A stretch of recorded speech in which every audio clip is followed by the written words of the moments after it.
Patrick Mahomes is the MVP. If you would like to talk about another player, okay, that's lovely for you. You're very wrong. We talked about this Dolphins team and then the season Tua was having a few weeks ago on this show. And you brought up the fact that Tua's EPA per dropback was 0.35, tied for the fifth best season in the last decade of football. Unbelievable number, historical number. It wasn't just that Tua was having an incredible season. He was having a season for the history books. Patrick Mahomes right now leads the league in EPA per dropback, 0.31. It's the eighth best number in the last 10 years of footballing. The only number he's ever put out better in his career was the 2018 season, 0.33. If anybody doesn't remember what Patrick Mahomes did in the 2018 season, he won the MVP award. By the way, for those wondering at home, Tua's dropped down to tied for 25th. They've had a couple bad games or he's had a couple below average games for the numbers he was putting up, and now he's a little bit lower. Mahomes is the clear MVP. They're off a loss to the Bengals, and I still he was averaging 0.5 EPA per dropback. He was throwing bombs to contested Marquez Valdes-Scantlings on 3rd and 10s to put together scoring drives. In my head, I have no question that Mahomes is the MVP. That's the first half of the take. The second half of the take is that the second place, the runner-up for MVP, is also to me very clear at this point. And it's Eagles quarterback Jalen Hurts. We haven't talked about the Eagles on this show because you and I spend a lot of time talking about the Eagles on a separate show. And so we just kind of inherently don't bring up the team that has only the one Ringers loss. Philly special. I mean, at least give it a plug. I mean, come on. It's your first time doing Ringers it? Philly special. Make sure you go subscribe, whatever. Yeah. Okay. But we it's very funny because we just haven't really talked about the league's best team by record on this show covering the NFL because we have so much Eagles airspace over the Philly special. Rate, review, subscribe. With that said, the Jalen Hurts performance against Tennessee, almost 400 yards passing, with 3 passing touchdowns, a rushing touchdown to boot, was to me the most impressive performance that Jalen Hurts has had as a pro. It's his second best game by EPA per dropback so far this season, but the Titans are a remarkably challenging a defense to deal with. Off of the broadcast copy, it seemed like a good game.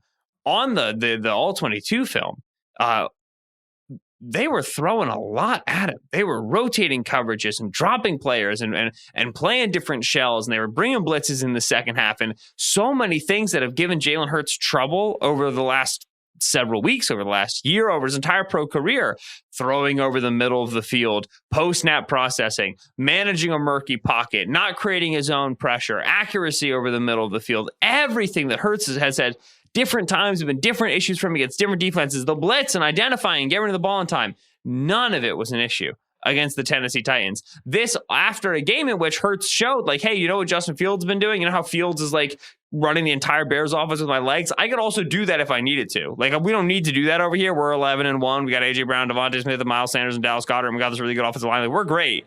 But if I needed to just carry this whole thing with 150 rushing yards against Green Bay Packers, I could. Don't you forget it. The Eagles offense also, when we talk about most valuable player, I'm always interested in how integral you are to the way your team works, right? I think when you put Hurts up against a player like Tua Tagovailoa, for example, who is very big in the MVP odds, was he's going to be a top 1, top 2 MVP odds sort of a player. I think we saw what that offense starts to look like when you take away some of the supporting pieces in terms of Teron Armstead being out and Jalen Waddle being absent for a little bit of the game against the 49ers. We've seen, I think, in that game, and we'll see over the rest of the season, something that's been discussed a lot by film heads like me, which is that Tua is more so a cog in the machine. He's more so a piece of the puzzle in that Dolphins offense. He has a role and he executes. Hurts enables the Eagles offense. He creates the Eagles offense. He is much more so than a cog in the machine. He is a keystone. He's an integral piece. Without him, it wouldn't work because the running ability is one of the reasons why the Eagles' rushing attack is so successful in terms of the numbers they get in the box. Why do they get so much man coverage on the outside that A.J. Brown can dominate against and Devontae Smith can dominate against? It's because teams feel like they have to play man coverage because they need to get extra players down in the box, because they're afraid of the running game, because Jalen Hurts makes the additional number in the read option game. He's the entire Eagles offense precipitates from the talent that Jalen Hurts brings to that position. And even if the offense becomes easier because he has such talented weapons, because he has such good play callers, you couldn't plug and chug another just good quarterback in and get the same stuff. We talked a little bit about this. in relation to Lamar Jackson, in relation to Kyler Murray? Could you take some of these other scrambling quarterbacks, the other run-first quarterbacks, and get them in this offense and have it look the same way and be as productive? No, because Lamar plays the position differently. Kyler plays the position differently. What Hurts brings in terms of his physicality, what he brings in terms of the accuracy of his go ball, like this is a skill set that the blend of which is pretty rare in the league. I've increasingly become sold on Hurts throughout the course of the season. I'm now emphatically a believer in Hurts as like a second contract player for the Eagles. And I'm a believer that if I were building an MVP ballot, I would have no hesitation putting Patrick Mahomes first, and then no hesitation putting Jalen Hurts second. Wouldn't have a problem with it. I would not have an issue with you doing that on your MVP ballot. I mean, like you said, we've talked about Hurts at length. I think we're, pretty much I'm on the same page with what you said. I mean, he can 1 week, he can beat you by running for 150. The next week, he can beat you by throwing for 380. He's a great leader. He's a great teammate. He shows an ability to problem solve. He shows an ability to his teammates like him. He works on his weaknesses. He's shown an ability to improve the things that he maybe was not so good at last year. And he's having a phenomenal season, and they have the best record in the NFL, and they have one of the 5 best offenses in the NFL. So yeah, I think that's totally fair. I think Josh Allen absolutely still belongs in that conversation. They have a top 5 offense. They have one of the best teams in the NFL. They're the 1 seed in the AFC. He's been playing with an injury, and he's still doing it. I mean, you could easily make the case that you swap those 2 players. Is the Eagles offense just as good? I mean, yes, with Josh Allen, that's pretty easy for me to say a yes to. So I think Allen belongs in the conversation. I'm with you on Mahomes. I think some narratives maybe came out of that Chiefs-Bengals game. If you really look at it, the Chiefs only had 7 real possessions in that game. I mean, if you look at like EPA per drive, they had the 4th most efficient offense of any team in the NFL in week 13. So don't get me wrong. The Bengals did a great job. That game came down to a fumble and a missed field goal. That's what happens when 2 good teams play. You got 2 bounces that go the wrong way. That's all that was. That was an excellent game for the Chiefs offense.